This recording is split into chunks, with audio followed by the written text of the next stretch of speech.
Todo comenzó cuando yo, Daniel, apenas tenía 14 años y me creé una cuenta en una red social parecida a MySpace. Era mi primer año de secundaria, y como cualquier chico de esa edad, quería encajar y conocer gente. Una noche, mientras navegaba, recibí una solicitud de amistad de una chica llamada Luna. Su perfil mostraba a una joven atractiva, y después de unos mensajes casuales, la conversación se volvió más íntima. Luna me propuso intercambiar fotos al desnudo. En ese momento, emocionado y sin pensar en las consecuencias, accedí. Tomé un par de selfies y ella me envió unas cuantas de ella también. Pero justo cuando creía que todo era inofensivo, mi vida dio un giro oscuro. Un mensaje apareció en mi pantalla, esta vez de un usuario desconocido llamado El Fantasma. Tengo tus fotos. Si no respondes, las enviaré a todos tus contactos. El corazón se me detuvo. El tipo afirmaba ser un estudiante mayor de mi escuela, pero pronto me di cuenta de que era un adulto. Me exigía conectarme todas las noches a las 9 de la noche para hablar con él. Si me negaba, amenazaba con filtrar las imágenes. Las semanas se convirtieron en una pesadilla. Me obligaba a mantener conversaciones sexuales y a enviarle más fotos. Me sentía atrapado, sin salida. La amenaza se vuelve real. Una noche no pude conectarme porque estaba en casa de un amigo. Minutos después, mi hermana Valeria me llamó asustada. Alguien acaba de llamar preguntando por ti. Se puso furioso cuando le dije que no estabas. Pero lo peor vino después. Cuando regresé a casa, el fantasma me envió un mensaje escalofriante. Me encantó el sticker de Pluto en tu puerta. Lo viste cuando eras pequeño, ¿verdad? Yo lo había puesto ahí a los 8 años. Hasta entonces no le había contado a nadie. Pero después de eso, Valeria insistió en llamar a la policía. Mis padres se enteraron y aunque al principio dudé, finalmente accedí a denunciarlo. Los agentes tomaron mi declaración y revisaron los mensajes. Me prometieron investigar, pero el miedo no desapareció. Meses después, algunos compañeros me dijeron que habían recibido mis fotos. Rumores horribles corrieron por la escuela, que yo las había enviado por voluntad propia, que buscaba atención. El acoso no solo era digital. El fantasma seguía ahí, acechando. El reencuentro, años después. En mi último año de secundaria, durante un partido de fútbol, un desconocido se me acercó. Alguien quiere verte bajo las gradas. Un escalofrío me recorrió la espalda. Sabía quién era. Mis amigos, al ver mi reacción, me preguntaron qué pasaba. Les conté todo. Minutos después, otro amigo llegó corriendo. Hay un tipo en los baños mostrando tus fotos. Un profesor llamó a la policía, pero cuando llegaron, el hombre ya había desaparecido. Pasaron meses sin noticias. Intenté seguir con mi vida, pero la paranoia no me abandonaba. Hasta que un día... El día que todo terminó. Un día de primavera, durante mi último año de secundaria, me llamaron a la oficina del director. Allí estaban 2 policías y un hombre de traje que se presentó como el detective Rojas. «Daniel, lo encontramos», dijo el detective con voz grave. Mi corazón latió con fuerza. El detective me explicó que habían capturado a un hombre de 42 años, vinculado a múltiples casos de extorsión a menores en la Deep Web. No era un estudiante, ni siquiera vivía en nuestra ciudad. Era un depredador que operaba desde las sombras de Internet, usando perfiles falsos para engañar a chicos como yo. Tenía una base de datos con fotos de decenas de adolescentes, continuó el detective, y estaba obsesionado contigo. Guardaba capturas de tus redes, tus horarios, hasta sabía en qué equipos jugabas fútbol. El monstruo tenía nombre, Víctor Mena, un exprogramador con antecedentes por pornografía infantil y acoso cibernético. Ya había estado en prisión antes, pero salió bajo fianza y volvió a lo mismo. El juicio fue rápido. Víctor no solo tenía mis fotos, sino pruebas de que había estado merodeando mi casa y mi escuela. Incluso intentó contactar a otros chicos de mi colegio. La policía encontró en su computadora carpetas con fotos de más de 30 víctimas, mensajes de extorsión en foros ocultos de la Deep Web, un archivo con mi nombre, direcciones y horarios. Fue condenado a 15 años de prisión, aunque en realidad no saldrá hasta el 2039 por sus otros delitos. Después de eso, las cosas nunca volvieron a ser iguales. Mis fotos siguieron circulando un tiempo, pero la gente finalmente se olvidó. Aprendí una lección dura. Internet no perdona los errores.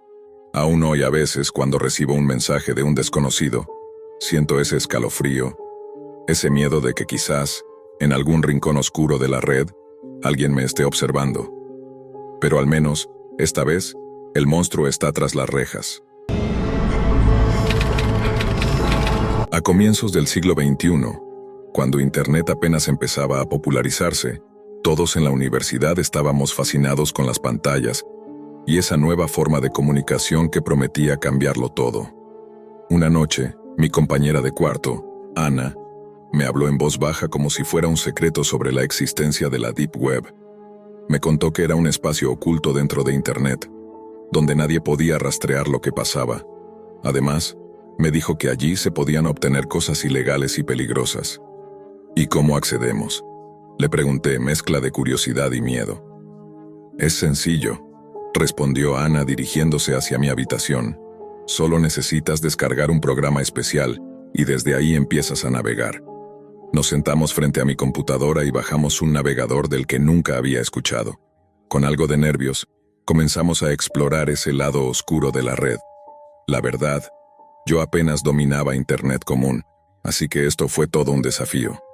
Ana hizo una compra de sustancias prohibidas y sonrió con orgullo mientras apagaba la computadora. ¿Viste? Fácil, me dijo. Yo solo asentí, sin saber realmente qué pensar. Pasaron unos días, y aunque intenté olvidar lo que habíamos hecho, algo me seguía inquietando. Una tarde, mientras me preparaba para comenzar un proyecto universitario, encendí mi computadora y me sumergí en hojas de cálculo y documentos. De repente, la pantalla se apagó sin motivo aparente. Pensé que el equipo se había sobrecalentado, así que me levanté para revisarlo. Pero al mirar nuevamente, la pantalla no estaba completamente negra. Un pequeño cursor parpadeaba en medio del vacío. Me sentí rara, como si estuviera alucinando, hasta que el cursor comenzó a escribir un mensaje. «Hola Elena, te estoy observando». Me quedé paralizada, con el corazón latiendo a 1000 por hora. Luego apareció otro texto.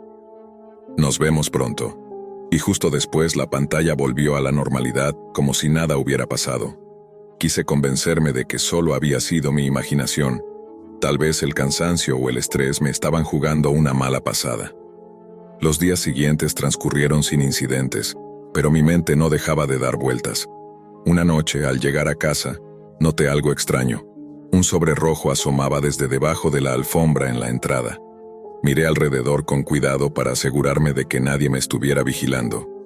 En el frente del sobre estaba escrito mi nombre, Elena, y en la parte de atrás, un sello sin remitente. Abrí el sobre con una mezcla de miedo y adrenalina. Dentro, una carta decía: «Querida Elena, es un placer conocerte. Aunque parece que ya sé todo sobre ti, sé que tu madre se llama Isabel, tu hermano Luis, y que naciste hace 24 años en Madison, Wisconsin. Sé que te encanta el jazz, las películas de terror y que prefieres la comida italiana.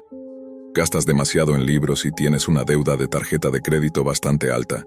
También sé que en tu armario tienes 5 pares de zapatos, 20 camisetas limpias y 4 pantalones que casi no usas.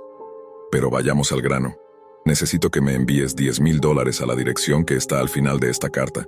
Si no lo haces, tendré que visitarte. Y créeme, no querrás eso. Tienes 2 semanas para decidir. Si piensas ir a la policía, solo empeorarás las cosas. En ese caso, tendré que hacer una visita a tu familia. Nos vemos». El terror y la confusión se apoderaron de mí. ¿Cómo sabía todo eso? ¿Me estaban vigilando? ¿Era una broma de Ana? ¿Qué significaba visitarte?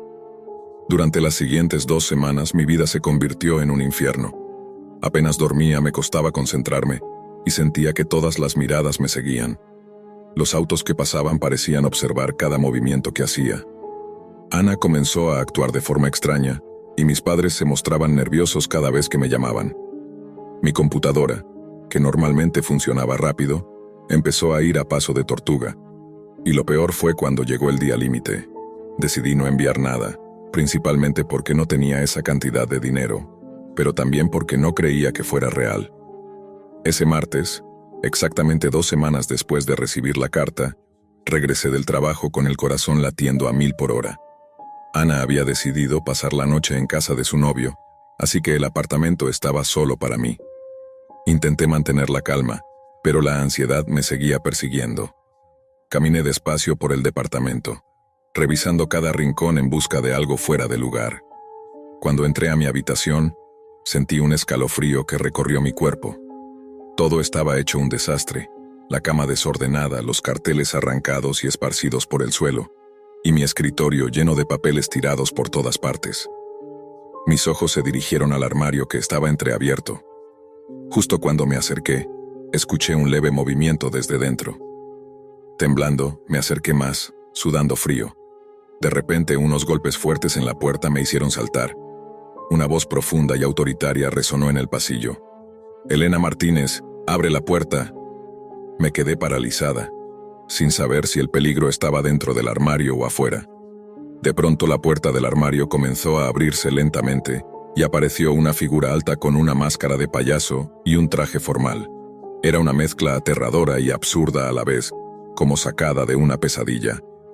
«Lo siento, Elena», dijo con voz grave mientras levantaba un arma. «Pero tenía que hacer esto. Te advertí sobre las consecuencias de no cooperar». Justo cuando estaba a punto de gritar por ayuda, sonó un disparo ensordecedor. El cuerpo del tipo cayó al suelo como un saco, y su arma rodó hasta mis pies, mientras la sangre comenzaba a formar un charco alrededor de su cabeza. Entonces, una voz familiar llamó: «Elena Martínez, aquí la policía de Nueva York. Necesitamos que salga y venga con nosotros». Las lágrimas comenzaron a correr por mi rostro mientras un oficial joven se acercaba y me extendía la mano. Sin dudarlo, la tomé y salí de ese lugar aterrador. El oficial, que se presentó como agente Harrison, me explicó que aquel hombre era un hacker despiadado que había estado acosando a usuarios inocentes de la Deep Web durante meses. Había chantajeado y amenazado con violencia a varias personas, y había asesinado a 9 que no cedieron a sus demandas. Me contaron que me habían estado vigilando desde que recibí la carta, rastreando mis movimientos y mis búsquedas en Internet. Creían que yo era su próxima víctima y afortunadamente llegaron justo a tiempo para salvarme la vida. Ahora, 20 años después, puedo decir con certeza que jamás volví a acercarme a la Deep Web. Aprendí la lección de la forma más dura. Por eso te lo advierto, mantente alejado de esas oscuras profundidades de la red, porque no todos tienen tanta suerte. Soy Martín, periodista independiente, y mi misión es revelar lo que otros prefieren ocultar. Desde hace años, trabajo para mi blog, escribiendo sobre temas que los grandes medios evitan. En las últimas 2 décadas, Internet ha cambiado radicalmente nuestra forma de ver el mundo, pero también ha traído consigo un lado oscuro. En los últimos 2 meses, he decidido sumergirme en la Deep Web, ese rincón oculto de la red donde se esconden secretos inquietantes. Mientras avanzaba en mi investigación, encontré actividades ilícitas, tráfico de drogas, armas y hasta casos de trata de personas, incluyendo menores. Pero lo que más capturó mi atención fue una sección dedicada a lo paranormal.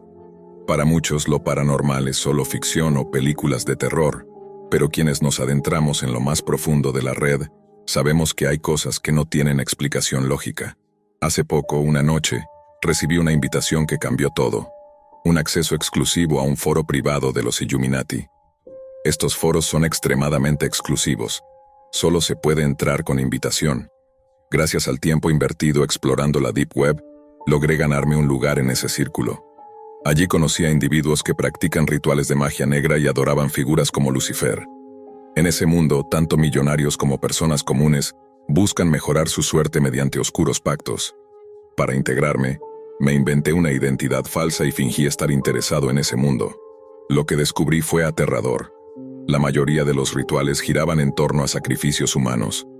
A pesar del peligro evidente, decidí seguir adelante.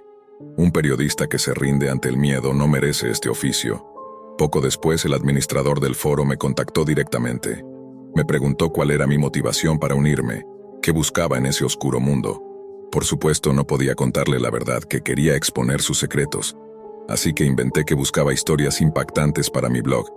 Él pareció creerse mi excusa y me habló de un ritual especial, organizado por una mujer que se hacía llamar la Bruja. Este ritual, aseguraba, me otorgaría éxito y prosperidad si participaba, pero costaba $25,000. Evidentemente no tenía ese dinero, pero quería saber exactamente en qué consistía la ceremonia para desmentir esa farsa. Decidí pedir ayuda a mi hermana, Laura, quien al escuchar mi explicación no dudó en apoyarme y me prestó la cantidad necesaria. Envié el dinero a una cuenta anónima que el administrador me proporcionó y comenzó lo que sería la experiencia más aterradora de mi vida. Esa misma noche recibí otro mensaje. Debía entrar a un nuevo foro llamado El Refugio Oscuro para presenciar el ritual en vivo. Mi corazón latía con fuerza. Esperaba algo clásico, con pentagramas y símbolos satánicos, pero lo que vi superó cualquier miedo que pudiera imaginar. La transmisión mostraba un sótano que parecía un quirófano improvisado, lúgubre y frío. De repente, apareció una mujer con una máscara negra que le cubría la mayor parte del rostro. Vestía un traje oscuro y sus largas trenzas estaban recogidas en la parte superior de la cabeza. Sus labios, pintados de rojo, parecían manchados, como si hubiera bebido sangre. Ella habló directamente a la cámara, y sentí que podía verme a mí también, pues la cámara de mi computadora se activó sola. Me dirigió un escalofriante mensaje. «Quieres ser el mejor periodista, ¿verdad? Este ritual te lo dará». De pronto, 2 hombres encapuchados entraron cargando a una niña desmayada, que parecía bajo efecto de algún sedante. La mujer explicó que la niña estaba embarazada y que, tras presionar al hospital con sobornos de miles de dólares, tenían autorización para hacer lo que quisieran. El horror me congeló, pero seguí grabando cada segundo como prueba. La mujer empezó a cantar un hechizo en un idioma desconocido mientras los hombres, que parecían médicos, realizaban una especie de operación. La tensión crecía, y todo parecía poseído por una fuerza oscura. Finalmente, la mujer mostró un trozo de carne y sangre, el feto extraído. Lo colocó en una olla con hierbas y aceites extraños y encendió el fuego, lanzando un humo que parecía tangible incluso a través de la pantalla. Antes de que la transmisión se cortara, su última frase me atravesó. «Esto ya está hecho». Después de aquella noche, la imagen del ritual y el sufrimiento de la niña no me abandonaron ni un instante. Me sentí atrapado entre el miedo y la responsabilidad de haber grabado algo que podría cambiarlo todo. Sabía que esas imágenes serían la prueba definitiva para exponer a estas sectas, pero también comprendía que estaba jugando con fuego. Al día siguiente mi teléfono no paraba de sonar. Era un número privado y al contestar, escuché la voz de un reclutador de uno de los canales de noticias más importantes del país. Jamás había tenido suerte en esos ámbitos, pero ahora me ofrecían un puesto fijo. Al principio pensé que era una coincidencia, pero pronto comprendí que el ritual y esta oportunidad estaban conectados. El camino hacia el éxito parecía estar marcado por ese oscuro pacto que había presenciado. Aceptar ese trabajo significaba dejar atrás mi misión original de exponer los horrores ocultos en la Deep Web. Era la oportunidad de mi vida, pero también el inicio de una batalla interna entre mis principios y las exigencias de un mundo que prefiere ignorar la verdad. Finalmente, tomé la decisión. Acepté el trabajo y dejé atrás la investigación directa en la red oscura. Pero lo que encontré en ese nuevo ambiente fue aún más perturbador.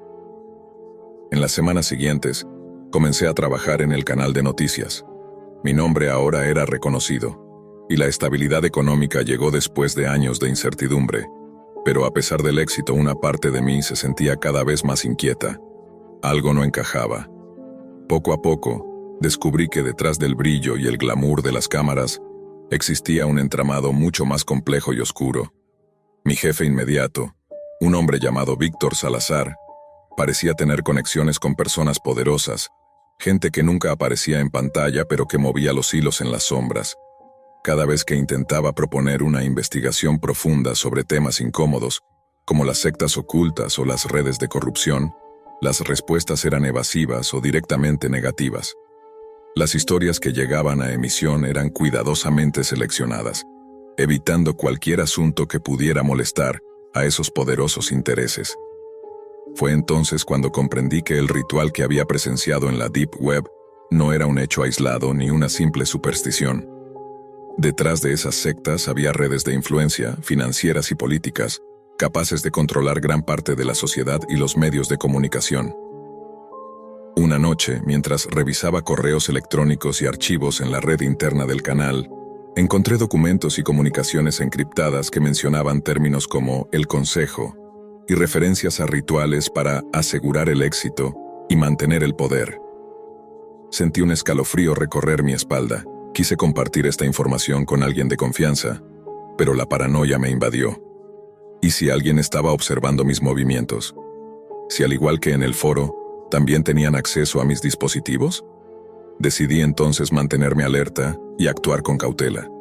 En paralelo seguí investigando por mi cuenta en la Deep Web, tratando de obtener más pruebas, pero cada vez el acceso era más restringido y peligroso. Mis encuentros en los foros se hicieron más tensos. La desconfianza aumentaba y la vigilancia sobre mí parecía intensificarse. No solo estaba en juego mi carrera, sino también mi vida. Un día recibí un mensaje anónimo que decía: «Deja de buscar o pagarás el precio». Mi corazón latía con fuerza. Sabía que el camino que había elegido era peligroso, pero también sabía que no podía dar marcha atrás. En medio de esta tensión, Laura, mi hermana, se convirtió en mi mayor apoyo. Me aconsejaba prudencia, pero también me animaba a seguir adelante, recordándome que la verdad debía salir a la luz, aunque el costo fuera alto. Con el tiempo, comprendí que no se trataba solo de un ritual o de un foro oscuro, sino de una red de poder tan amplia y profunda que pocos se atrevían a desafiarla. La presión se volvió insoportable. Sabía que me estaban observando y que cada paso que daba podía ser mi último. A pesar del miedo, decidí hacer público todo lo que había descubierto. Preparé un reportaje especial con las pruebas del ritual, los mensajes anónimos y los documentos del canal. El día de la emisión, mientras la señal salía al aire, sentí que todo mi mundo se tambaleaba. Sabía que estaba exponiendo a personas con un poder inimaginable, pero también sabía que era la única manera de cumplir mi misión como periodista. La reacción fue inmediata y brutal. Mi nombre fue desacreditado, mi reputación puesta en duda, y recibí amenazas directas. Pero también hubo un grupo de personas que comenzaron a despertar, a cuestionar lo que parecía invisible. A pesar de todo, entendí que el camino para derribar esas redes oscuras era largo y peligroso.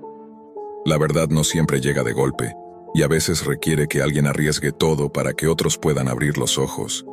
Hoy, sigo adelante, más decidido que nunca, porque la luz que busco sacar de la oscuridad no solo es para mí, sino para todos los que aún no saben qué se esconde detrás de las sombras de la Deep Web. No podía sacar esa imagen de mi mente. Había tanta sangre que parecía un río rojo oscuro deslizándose por la pantalla de mi monitor. La mujer que yacía destrozada mostraba un dolor inimaginable, y todos nosotros estábamos paralizados, incapaces de apartar la mirada. Media hora antes todo empezó con Emma diciendo: «Está bien, Leo, te toca a ti, ¿verdad?». Te desafío. Su voz sonaba impaciente, claramente aburrida. No quería simplemente responder con la verdad, como habían hecho los últimos 6, así que empecé a pensar en un reto que pudiera hacer. Un murmullo de sorpresa recorrió al grupo. Todos nos quedamos atentos. «Leo, te reto a que busques algo», dijo Emma, y todos suspiraron, pensando que el desafío parecía sencillo. Pero entonces Emma añadió con una sonrisa: «Oh no, Leo, no en Google. Quiero que explores la Deep Web». El ambiente se volvió frío y tenso. Todos habíamos oído historias terroríficas sobre ese lugar oscuro, un sitio lleno de locuras y horrores donde se perdía la noción entre lo correcto y lo incorrecto. Era como el infierno digital. Nosotros, un grupo de jóvenes de 18 años, un poco ebrios y con demasiada curiosidad, estábamos a punto de sumergirnos en sus profundidades, sin saber el infierno que nos esperaba. «¿Cómo se supone que encuentre la Deep Web?», protesté, buscando una salida. La idea de aventurarme allí me daba escalofríos. «Aquí», dijo Emma sacando una laptop de debajo del sofá y pasándomela. La pantalla mostraba una barra de búsqueda con miniaturas de videos horribles, cadáveres, escenas espantosas. «¿Por qué tienes esto abierto?», pregunté incómodo. «Pensé que sería interesante ver quién se atreve a entrar», respondió ella con una sonrisa torcida. Pero en ese momento no importaba. Todos los ojos estaban sobre mí, esperando mi reacción, y sentí que mis excusas se desvanecían. No tenía acceso a la Deep Web, pero ahí estaba, con una laptop llena de imágenes terroríficas a un solo clic. No voy a negar que soy impresionable. Tragando saliva decidí aceptar el reto y comencé a escribir, con un nudo en el estómago. Apenas segundos después levanté la mirada, preparado para lo que estaba por descubrir. La ansiedad se podía cortar en el aire. Todos esperaban que algo terrible sucediera, como si quisieran ver la caída de mi inocencia. Presioné Enter y de inmediato miles de videos aparecieron en la pantalla, como una avalancha. Los colores predominantes eran rojos intensos, grises y negros, presagiando el tipo de contenido que me esperaba, una experiencia que me marcaría para siempre. Hice clic en el primer video deseando que fuera algo rápido, sin demasiada violencia. Qué ingenuo era. En la pantalla apareció una mujer sentada en una silla de madera en medio de una habitación oscura. Estaba atada con cuerdas, con una máscara sucia que le cubría el rostro. A su lado había dos hombres. Uno observaba la pantalla mientras el otro jugueteaba inquietantemente con unas tijeras de jardín. Conforme avanzaba el video, noté mensajes que aparecían en el chat en vivo. Comentarios atroces como «córtale la garganta» o «arráncale los pulmones y luego devuélveselos». Algunos iban acompañados de donaciones, una en particular de 1000 libras que decía «quiero que ese desgraciado le abra la piel con esas tijeras». Era horrible, pero más inquietante aún fue que los hombres parecían hacer caso a esos mensajes. Se acercaron a la mujer que luchaba con todas sus fuerzas para liberarse, sacudiendo el cuerpo desesperadamente, pero sin éxito. Poco a poco, su energía se iba agotando. Entonces, el hombre que sostenía las tijeras comenzó a rozar la piel de su muñeca, como si estuviera jugando con una goma elástica. Empezó a cortar con lentitud, y la sangre brotó como una fuente infernal mientras la mujer gritaba, moviéndose de forma errática y desesperada. Era sádico, enfermo y aterrador. El otro hombre agarró la cabeza de la víctima y presionó sus pulgares contra lo que parecían ser sus ojos, manchando la máscara con sangre. Las tijeras avanzaron hacia su espalda, dejando al descubierto venas listas para estallar. Cuando la mujer perdió el conocimiento, la tortura continuó sin piedad. Todos estábamos en shock, con los ojos abiertos como platos ante semejante barbarie. Algunos corrieron al baño a vomitar, mientras que Emma y yo nos miramos en silencio, mis ojos llenos de lágrimas, los suyos brillando con una emoción oscura, como si disfrutara cada segundo de ese horror.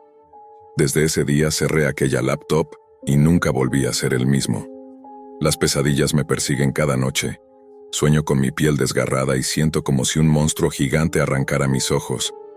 La imagen del hombre sádico sentado tranquilamente en su casa, disfrutando con su dinero lo que hace, me persigue. La crueldad que habita en nuestro mundo me confunde y aterra. Mis padres nunca supieron lo que vi porque sabía que si les contaba llamarían a la policía y armarían un escándalo que sería peor. Esos tipos eran hackers profesionales y no tardarían en encontrarnos, quizás incluso convertirnos en sus próximas víctimas. Así que, ¿qué podía hacer? Sabía que esos videos seguirían subiendo, que el mal no desaparece, que hay gente enferma dispuesta a pagar grandes sumas por ver y crear ese horror. Esa idea no solo me atormenta, también me hace sentir completamente impotente. La verdadera tortura no es solo lo que vi, sino la impotencia de saber que nunca estaremos realmente seguros. El mal está en todas partes, acechando en cada rincón invisible. Solo hace falta un momento de locura para que se desate. Ahora, cada vez que apago las luces, siento que esa oscuridad no es solo ausencia de luz, sino el lugar donde comienza el verdadero horror, donde las sombras esconden lo peor de la humanidad. Y aunque quiero olvidar, sé que esa noche marcó un antes y un después en mi vida. La Deep Web no es un simple mito ni una leyenda urbana. Es un abismo real, donde el mal no solo existe, sino que se alimenta de nuestra curiosidad y miedo. Desde entonces, evito ese mundo oculto, pero la imagen de aquella mujer torturada, las risas crueles de esos hombres y los mensajes sádicos en el chat siguen grabados en mi memoria, recordándome que el infierno digital está ahí, esperando a la próxima víctima. Desde aquella noche, nada volvió a ser igual para mí. La imagen de la mujer atrapada, su desesperación y la crueldad fría de aquellos hombres se quedaron grabadas en mi mente como una pesadilla perpetua. Pero lo más aterrador no fue solo lo que vi en la pantalla, sino la realidad de que ese tipo de horrores existen ahí afuera, escondidos en la Deep Web, donde nadie parece tener control. Cada vez que intento cerrar los ojos, me vienen a la mente los gritos, el sonido sordo de la tijera cortando la piel, el murmullo enfermo de la audiencia que pagaba para ver ese espectáculo de terror. Es una violencia que no tiene límites, una crueldad tan profunda que desafía cualquier lógica o compasión humana. Me di cuenta de que la Deep Web no es solo un lugar de datos ocultos o secretos tecnológicos. Es un agujero negro que consume todo lo que toca, desde la inocencia hasta la esperanza.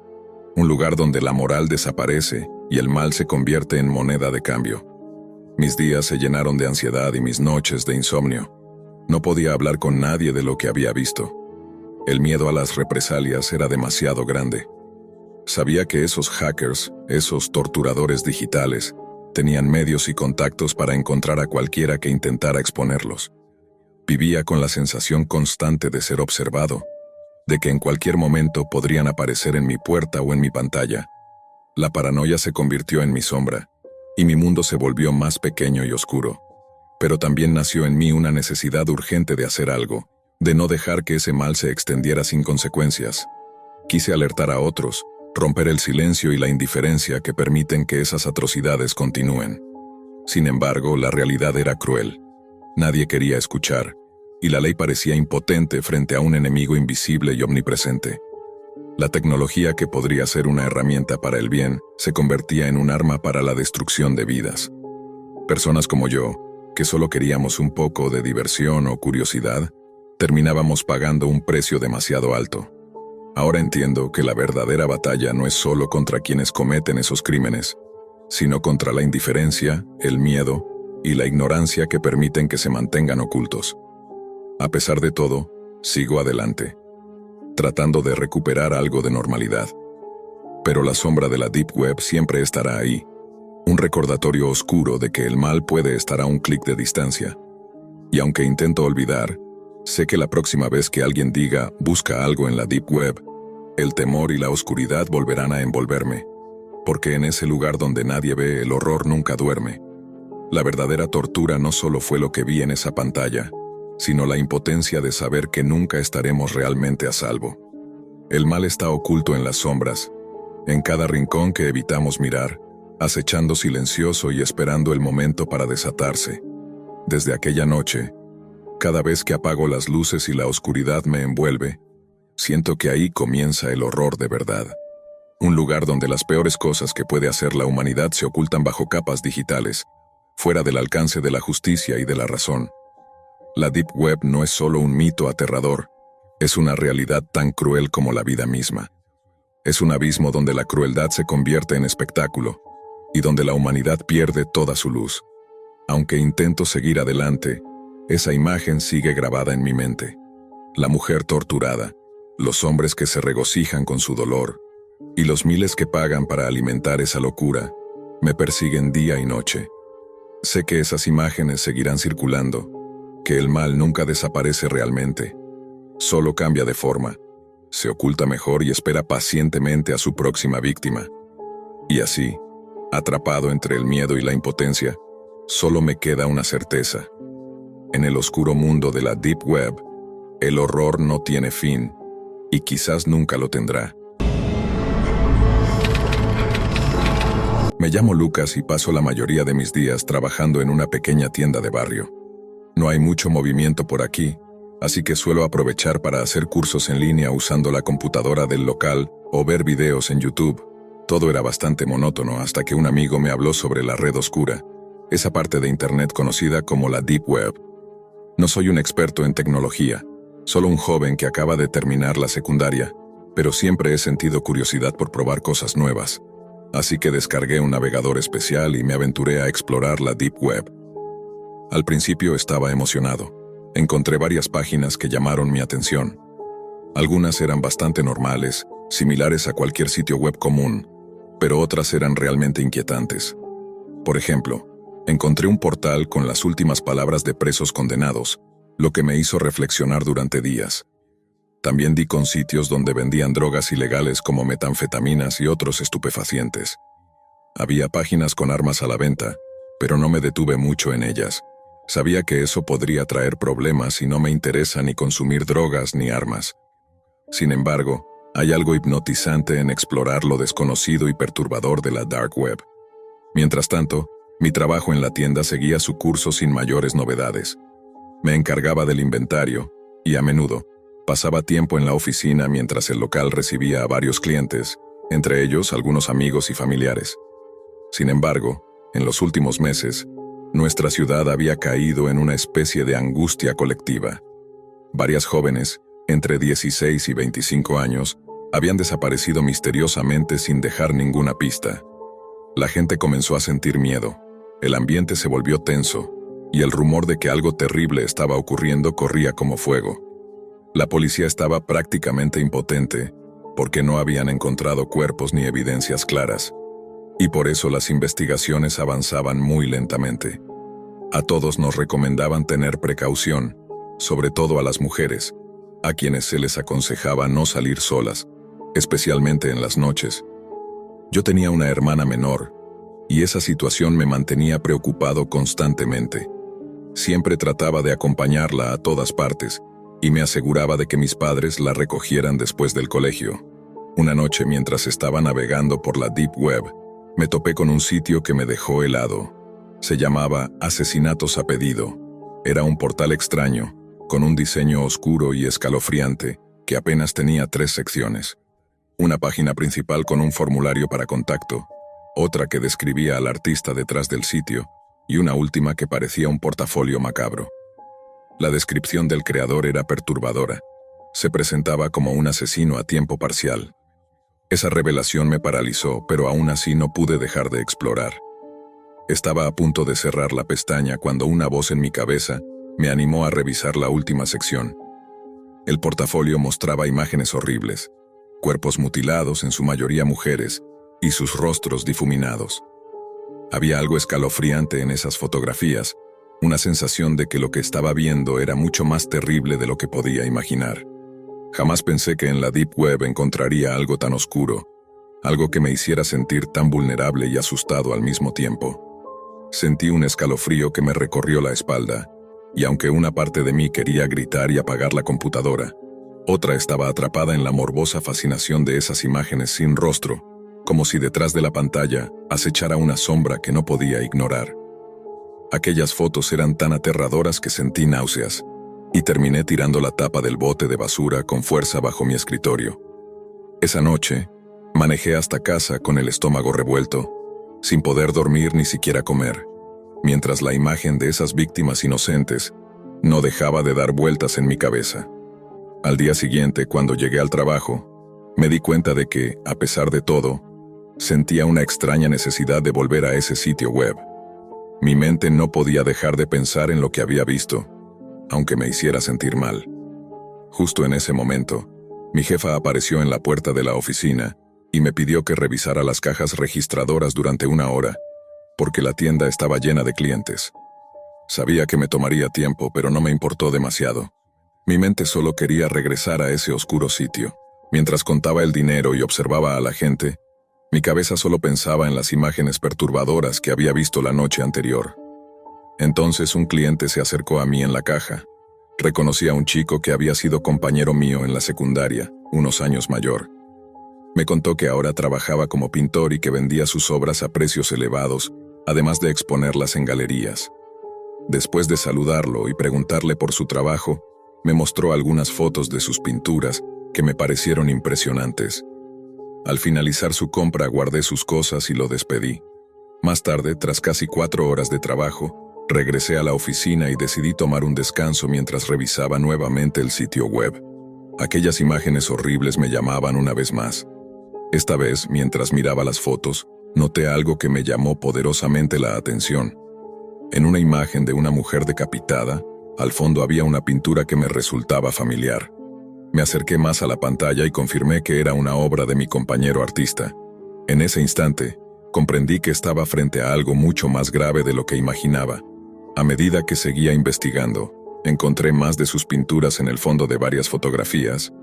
Era como si, sin querer, hubiera descubierto la verdad oculta detrás de la terrible ola de desapariciones en nuestra ciudad. Pero también entendí que estaba tratando con un asesino muy peligroso, alguien capaz de lo peor. Decidí actuar con cautela. Primero tomé capturas de pantalla de todas las imágenes y las guardé en una memoria USB. Luego coloqué esa memoria dentro de un sobre, junto con una nota que decía: revisen el sótano del pintor. Esa misma noche, mientras conducía hacia mi casa, dejé el sobre en la casilla de correos de la comisaría. Al día siguiente, antes de salir, vi a mis padres y a mi hermana viendo las noticias en la televisión. La policía había realizado una redada en la casa del pintor y había encontrado a 3 chicas encadenadas y maltratadas en el sótano, con hambre y en condiciones terribles. Además, descubrieron varios cuerpos enterrados en la propiedad. Mi compañero fue arrestado y parecía que finalmente iba a pagar por sus crímenes. Lo más importante es que aquellas 3 jóvenes pudieron ser rescatadas a tiempo, antes de que se convirtieran en parte de la macabra obra del asesino. La policía también logró identificar el sitio en la Deep Web y lo cerró para que nadie más pudiera acceder a él. Hasta hoy, nadie sabe quién fue el que dio la alerta, pero yo sentí un gran alivio al saber que al menos algunas vidas fueron salvadas. A veces, incluso en medio del horror, la justicia puede prevalecer. Sin embargo, esa experiencia nunca se borrará de mi memoria. Era una mañana cualquiera cuando mamá estaba en la cocina y me preguntó con su voz dulce: ¿qué quieres desayunar, Lucas? Ella siempre había sido como un faro en mi vida, alguien puro y lleno de cariño. La extraño mucho y cada día me pregunto si quizás aún estaría aquí si no hubiese cometido ese terrible error. Con voz apagada, casi un susurro, dije: mamá, creo que ya es hora de que me vaya al colegio. Hablé bajito para evitar que me respondiera con sus largas y cariñosas despedidas. Salí de casa y escuché su voz llamarme una vez más: cuídate, mi amor, te quiero. Esas palabras se fueron desvaneciendo mientras me alejaba, doblando la esquina hacia una pequeña cafetería a solo 1 milla. Al entrar, el aroma del café recién hecho y los pasteles me envolvió. Me acomodé en un sofá cómodo, sintiéndome al fin un poco aliviado de la atención. Sonreí a la cajera, que me devolvió la mirada y saludó.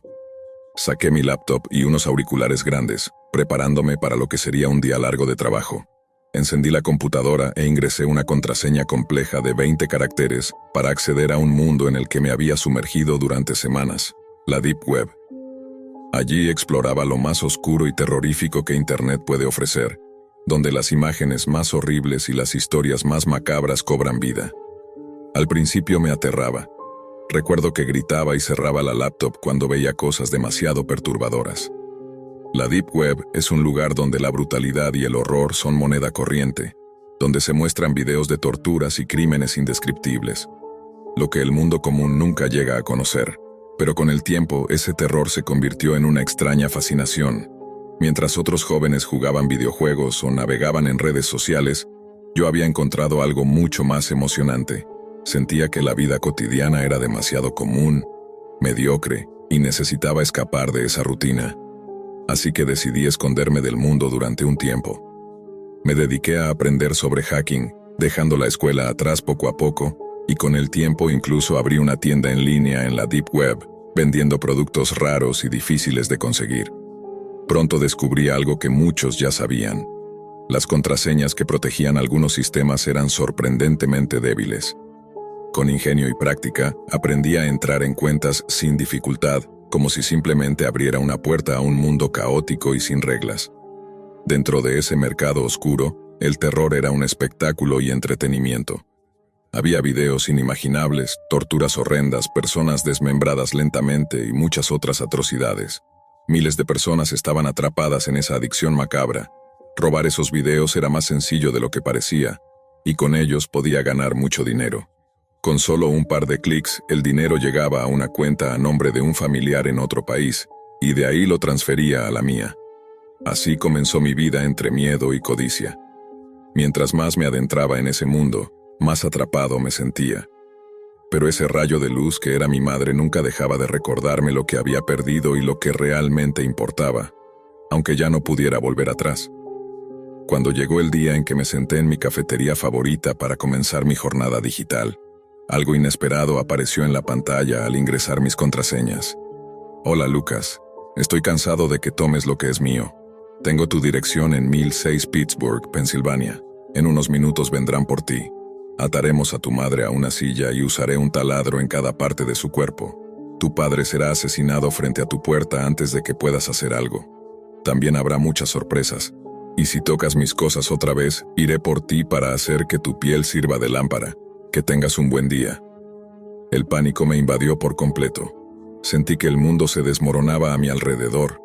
Mis padres no tenían nada que ver con esto. Por favor, Dios, protégelos, pensé. El mensaje me dejó paralizado. Una oleada de miedo recorrió todo mi cuerpo. No podía creer que alguien tan oscuro y peligroso me estuviera amenazando de manera tan directa, con detalles tan horribles sobre lo que planeaba hacerle a mis padres. Mi mente se llenó de imágenes macabras, y un sentimiento de culpa insoportable me aplastó el pecho. Sabía que todo esto era consecuencia de mi codicia, de haberme adentrado en ese mundo turbio de la Deep Web sin medir las consecuencias. Intenté llamar a mis padres, pero la línea estaba ocupada. De pronto, mi teléfono sonó. Era mamá. Su voz temblaba mientras me decía que unos hombres estaban en la puerta y que parecían muy enojados. No podía procesar lo que escuchaba, solo sabía que debía llegar rápido a casa, que algo terrible estaba pasando y que ellos estaban en peligro. Corrí sin pensar en nada más, sintiendo que el aire me faltaba. Al llegar, la policía ya estaba en la casa, tratando de controlar la situación, pero su expresión era sombría y llena de impotencia. Cuando entré, la escena que encontré fue peor de lo que jamás habría imaginado. Mi madre yacía destrozada, el horror reflejado en cada rincón del salón. Mi padre estaba tirado en el suelo, su sangre manchando todo, con su cabeza apoyada tristemente en el sofá. El dolor y la desesperación me consumieron por completo. Quise gritar, llorar, correr hacia ellos, pero fue como si todo mi ser se hubiera roto en 1000 pedazos.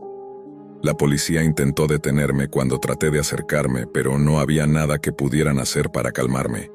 Me sentí responsable, culpable por haber arrastrado a mi familia a ese abismo. Nunca encontraron al hombre que envió esa amenaza. Era un fantasma escondido tras una pantalla, un ser cruel que se burlaba del sistema y de mí. Después de esa noche me enviaron a un reformatorio. La rabia y el dolor que llevaba dentro explotaron en violencia. Allí, entre otros jóvenes con cicatrices tan profundas como las mías, comencé a descargar mi odio. Mi primer víctima fue un compañero llamado Mark, a quien lastimé gravemente mientras dormía, disfrutando de su agonía y sintiendo por primera vez una extraña sensación de poder y control. Esa dinámica siguió durante años, hasta que finalmente me trasladaron a prisión. Allí la situación se volvió aún más intensa. Torturaba y manipulaba a otros presos, buscando venganza por el daño irreparable que me habían hecho. Nadie podía detenerme, y eso solo alimentaba el fuego que ardía dentro de mí. Mi nombre comenzó a infundir miedo, y mi sed de justicia personal parecía no tener fin. Un día un hombre llamado Tom decidió enfrentarse a mí, pero cometió un grave error. Lo sometí brutalmente, arrancándole los dientes y luego mutilándolo lentamente, disfrutando cada segundo de su sufrimiento. La adrenalina era lo único que me mantenía vivo, como si solo yo pudiera experimentar ese poder extremo. Sin embargo, la realidad me alcanzó rápidamente. Me dijeron que al día siguiente sería ejecutado, atado a una silla mientras me inyectaban veneno en las venas. Antes de partir, quería dejar un último mensaje a aquellos que deseaban verme muerto, que nunca escaparían de mí, que por más que intentaran siempre estaría ahí, acechando, sobreviviendo en la oscuridad que ellos mismos alimentaron. Aquella noche, mientras el reloj marcaba las últimas horas antes de mi ejecución, sentí una calma extraña, como si el silencio de la celda absorbiera todo el caos que había llevado dentro durante años. Pensé en mi madre, en su voz dulce y sus sonrisas, en cómo había sido mi único refugio en un mundo que yo mismo había destruido. Recordé su luz, esa que alguna vez iluminó mi camino y que ahora parecía tan distante, como un recuerdo borroso en medio de la tormenta. El veneno comenzaría a recorrer mis venas en pocas horas, y aunque la muerte era inminente, en mi interior se había encendido una llama que ni siquiera la oscuridad podía apagar. Una promesa, una advertencia para quienes habían creído que con acabar conmigo también apagarían el fuego que yo representaba. Mi historia no terminaría en esa celda, porque mi mente y mi espíritu vivirían más allá del cuerpo, un espectro que acecharía en las sombras de aquellos que me hicieron sufrir. En mi mensaje final, Dejé claro que el miedo no es una cadena, sino un arma. Que la venganza no termina con la muerte, sino que se reinventa, se multiplica en quienes quedan atrás. Y así, con esa mezcla de rabia, dolor y desesperanza, cerré los ojos por última vez, dejando atrás un legado oscuro, una advertencia sin nombre que nadie podría olvidar. La historia de Lucas, o Alan, como fue llamado en otro tiempo, es una tragedia que nos recuerda lo delicado que es el equilibrio entre la luz y la oscuridad, y cómo nuestras decisiones, por más pequeñas que parezcan, pueden desencadenar tormentas imposibles de controlar. Día 1. El mensaje y la amenaza. Aquella mañana comenzó como cualquier otra, pero el instante en que apareció ese mensaje en mi pantalla todo cambió. Las palabras no solo eran una amenaza, eran un desafío que me puso en el centro de una pesadilla viva. Sentí que el suelo se abría bajo mis pies, mientras la pantalla parpadeaba con esa advertencia cruel.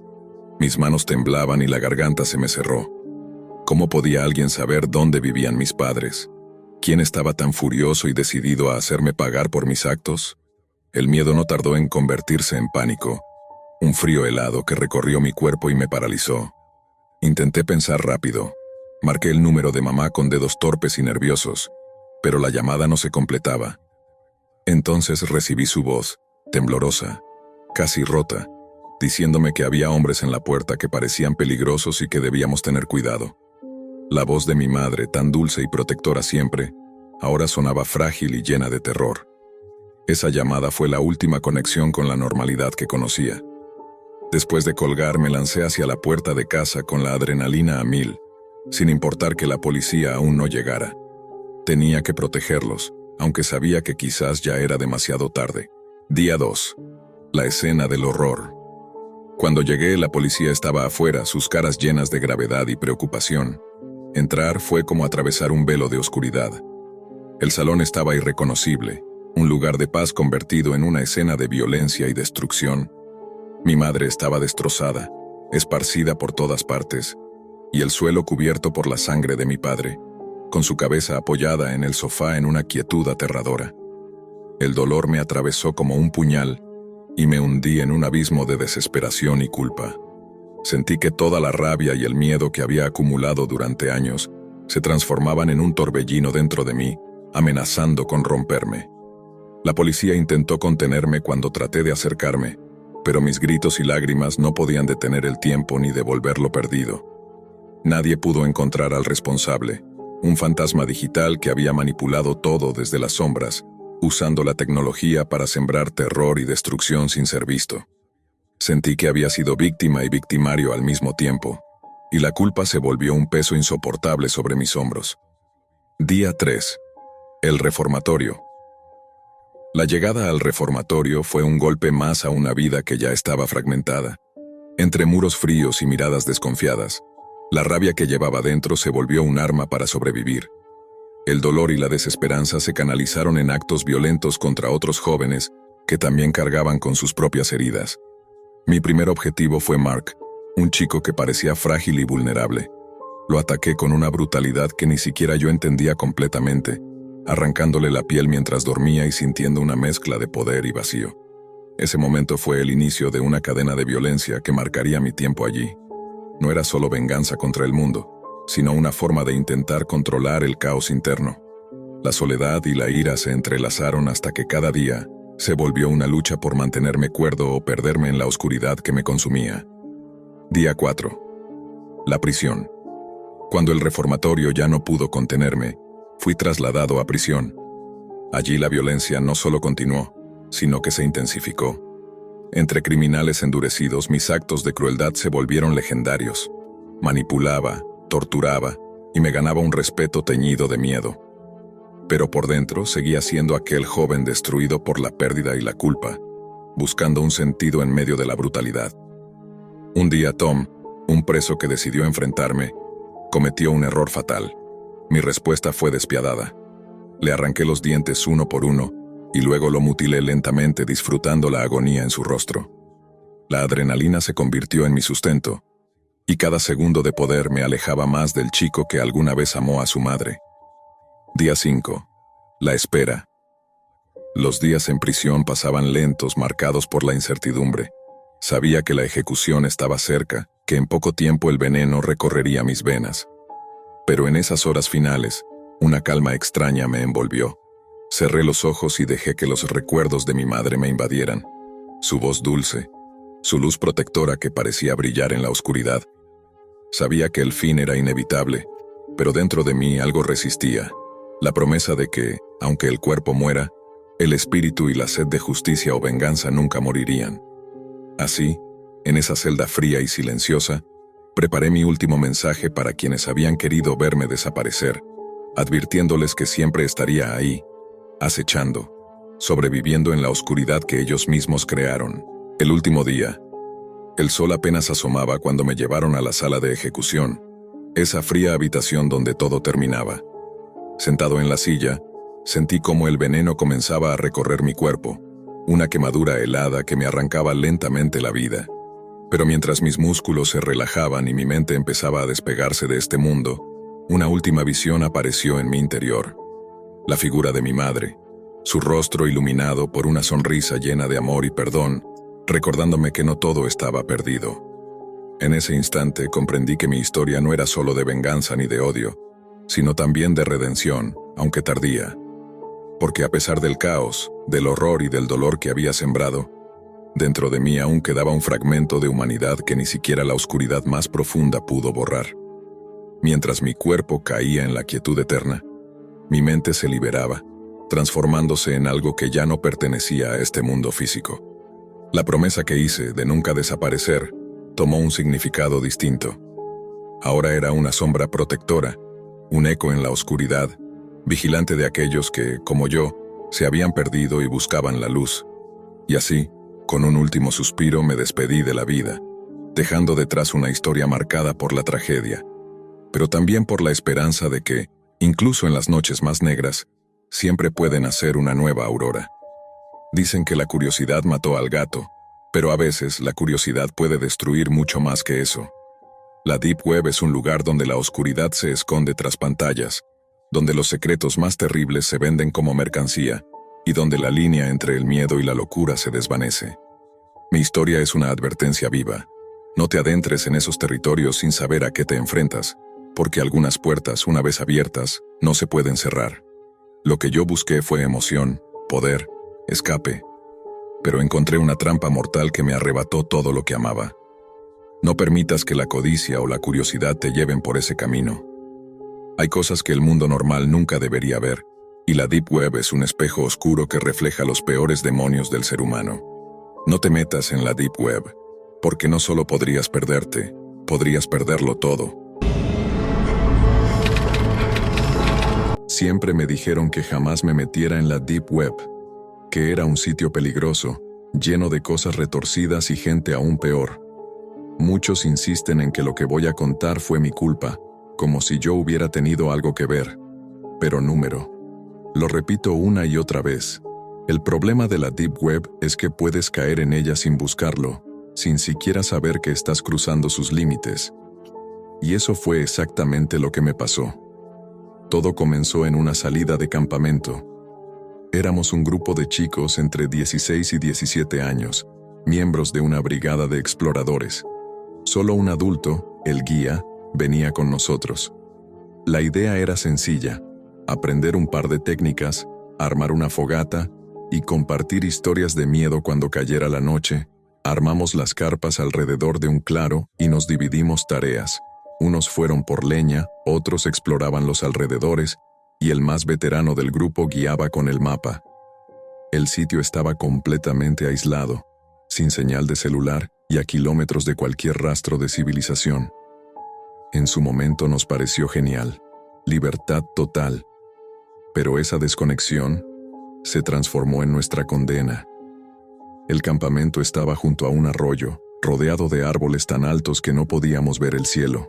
Cuando el sol se fue ocultando, todo parecía normal. Reímos, hicimos bromas, preparamos los malvaviscos, pero cuando la oscuridad se cerró del todo, el ambiente cambió. Un silencio raro, espeso, cayó sobre nosotros. Fue entonces cuando escuchamos crujidos entre los arbustos. Al principio creímos que era un animal. Nuestro guía nos pidió quedarnos quietos mientras él revisaba. Pero en lugar de escucharlo regresar, lo que vino fueron pasos. Y no era él. Aparecieron varios sujetos vestidos completamente de negro. Llevaban máscaras que les cubrían el rostro. Uno traía una cámara grande al hombro. Otro, un hacha vieja y oxidada. Los demás empuñaban cuchillos o palos. Nos paralizamos. El miedo nos dejó sin habla. Se acercaron lentamente, sin decir nada al principio. Nos miraban desde detrás de sus máscaras, como si ya supieran quiénes éramos. Uno de ellos habló. Su voz sonaba distorsionada, como si usara algún aparato para ocultarla. Nos ordenó que camináramos hacia el arroyo. No sabíamos qué estaba pasando, pero algo en su tono nos dijo que obedecer era la única opción. Al llegar, nos obligaron a formar un círculo. Entonces el del hacha habló de nuevo. Lo que dijo todavía me hiela la sangre. Estábamos participando en una transmisión en vivo a través de la Deep Web. Un juego, lo llamó. Uno donde nosotros éramos los protagonistas, o mejor dicho, las víctimas. Nos quedamos congelados. Nadie se atrevía a hablar. La única voz que se escuchaba era la de ese psicópata con el hacha que seguía explicando su juego. Dijo que la transmisión ya estaba en vivo, que había gente observándonos desde rincones oscuros de Internet, disfrutando de nuestro miedo. Solo uno de ustedes saldrá con vida esta noche, dijo. El resto será parte del espectáculo. Uno de los encapuchados colocó una botella en el suelo y la hizo girar. Todos conteníamos la respiración. Sentíamos el corazón latiendo en los oídos, como si fuera a reventarnos el pecho. Cuando la botella se detuvo, apuntaba a Leo, uno de mis mejores amigos. Apenas tuvo tiempo de reaccionar cuando dos de los tipos lo agarraron y se lo llevaron hacia el bosque. Él gritaba, nos suplicaba que hiciéramos algo, que los atacáramos entre todos. Tenía razón, probablemente esa habría sido nuestra única oportunidad. Pero el miedo nos paralizó. Escuchamos sus gritos desaparecer entre los árboles. Fue la última vez que oímos su voz. A partir de ahí, la dinámica se repitió. Giran la botella, eligen una nueva víctima. Cada vez que alguien era llevado, la desesperación se volvía más pesada. Algunos de nosotros llorábamos en silencio. Otros miraban al suelo sin poder levantar la cabeza. Llegó un momento en que ya no se escuchaban gritos. Solo el crujir de las hojas y un silencio mortal. Como si el bosque mismo supiera lo que estaba ocurriendo y guardara silencio por respeto o por miedo. Cuando solo quedábamos dos, mi mejor amigo Bruno y yo, el del hacha dio un paso al frente. Se notaba que estaba disfrutando cada segundo. Dijo que había llegado el momento final, la última prueba. Uno de los dos debía morir, y el otro se iría libre. Nos miramos. No hacía falta decir nada. Bruno y yo nos conocíamos desde que éramos niños. Habíamos compartido juegos, peleas tontas, secretos, todo. Y ahora teníamos que enfrentarnos como si fuéramos enemigos. Si se niegan, advirtió el psicópata, ambos mueren, pero lentamente. Bruno asintió con los ojos como diciéndome, hagámoslo rápido. Nos pusimos de pie. Empezamos a forcejear, pero no era una pelea real. Era más como dos almas rotas chocando por instinto. Cada golpe dolía más en el alma que en el cuerpo. Sabíamos que si alguno de los dos se rendía, el castigo sería peor. No podíamos ni detenernos ni luchar con ganas. Fue una tortura en todos los sentidos. Y entonces, algo cambió. El del hacha empezó a impacientarse. El de la cámara murmuró algo. Vi cómo el tipo levantaba su arma, harto de esperar. Y en ese momento, pensé en mis padres, en cómo sería su vida si nunca volvía, en cómo me habrían buscado, llorado, odiado por no haber estado con ellos una última vez. Con los ojos cerrados lancé un golpe, uno solo. Bruno cayó. Su expresión no se me va de la mente. Fue de sorpresa, de dolor, de aceptación. El encapuchado me felicitó. Dijo que era el ganador, que podía irme, pero antes de dejarme ir, levantó el hacha y sin que pudiera detenerlo, Acabó con la vida de Bruno en un solo golpe. No miré, no podía. Corrí como nunca en mi vida, a ciegas, llorando, con el corazón deshecho y la mente partida. No sé cuánto tiempo estuve corriendo. Todo el bosque era un laberinto, pero en ese momento no me importaba. Solo quería escapar. El frío me cortaba la piel, los pies me sangraban y mi mente iba a estallar con los gritos que seguían rebotando dentro de mi cabeza. En algún punto salí del bosque y encontré una carretera. Un coche pasó de largo, luego otro. Finalmente, uno se detuvo. El conductor, un hombre mayor, me vio tan destrozado que ni siquiera hizo preguntas. Me llevó al pueblo más cercano, directo a una estación de policía. Allí, entre sollozos, les conté todo. Cada detalle, la fogata, los tipos con máscaras, las reglas, la transmisión en vivo, la botella, Leo, Bruno, todo. Los agentes trataron de calmarme, enviaron patrullas, buscaron durante días, no encontraron nada, ni rastros de los encapuchados, ni de mis amigos, ni siquiera del campamento, como si todo hubiera sido borrado del mapa, o peor aún, como si nunca hubiera ocurrido. Me llevaron con psicólogos, dijeron que podía haber sido un trauma, una alucinación provocada por el estrés, pero yo sé lo que vi, lo viví, y lo recordaré hasta el día que muera. La policía nunca pudo rastrear la transmisión. Me explicaron que la Deep Web no funciona como el Internet normal. Es un abismo sin fondo, lleno de redes anónimas, páginas ocultas y horrores que se escapan de cualquier lógica. Un lugar donde los monstruos no se esconden debajo de la cama, sino detrás de una máscara y una cámara. Hoy, cada vez que cierro los ojos, veo a Bruno, y a veces me pregunto, ¿realmente hice lo correcto? ¿Debí haberme negado? ¿Debimos pelear juntos contra esos enfermos? Pero luego recuerdo lo que dijeron. Si no contaba la historia, mi familia estaría en peligro. Me juraron que si hablaba, lo lamentaría. No me importan sus amenazas. Ya no, tenía que hablar, tenía que contarlo. Porque si tú estás escuchando esto, debes saber que la Deep Web es real. No es solo un mito de Internet. Hay gente allí afuera, ahora mismo, que mira, aplaude y paga por ver cosas como las que me hicieron vivir. Yo sobreviví, pero no salí ileso, porque hay cosas peores que morir. Y yo las vi todas. Desde entonces, me he convertido en alguien distinto. Ya no puedo dormir sin dejar la luz encendida. No puedo caminar por el bosque. No puedo escuchar ramas quebrándose sin que me dé un ataque de pánico. La risa, las bromas, el fuego de campamento, todo eso ahora me recuerda una noche en la que el mundo se volvió una jaula. Nadie más volvió a hablar de mis amigos. Sus familias organizaron búsquedas, marchas, vigilias, pero con el tiempo todo se apagó, como si el silencio fuera más fácil de soportar que la verdad.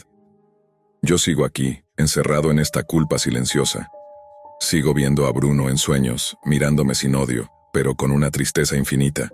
Y lo peor es que a veces, en lo más profundo de mí, no sé si él me perdonaría. He intentado seguir con mi vida, pero no se puede vivir del todo cuando sabes lo que hay ahí fuera. Cuando sabes que hay personas viendo, esperando el próximo episodio. Cuando sabes que esa gente no fue atrapada, que su show sigue vivo en algún rincón podrido del Internet. Una vez, hace unos meses, recibí un correo, no tenía asunto, solo un enlace. No lo abrí, no pude. Pero desde entonces, cada noche, a la misma hora, me llega otro, distinto remitente, distinto enlace. Siempre con un nombre en el asunto. Uno de los nuestros, Leo. Bruno, Álvaro, Mauro. A veces me siento tentado. Parte de mí quiere saber si están vivos, si el juego sigue, si de algún modo puedo hacer algo, detenerlo. Pero la otra parte, la más rota, me dice que si abro uno solo, nunca voy a salir. Porque ese es el verdadero problema de la Deep Web. Una vez que entras, ya no eres solo un espectador. Te conviertes en parte del espectáculo. Y tal vez yo ya lo soy. Tal vez, desde que conté esta historia, tú también lo eres.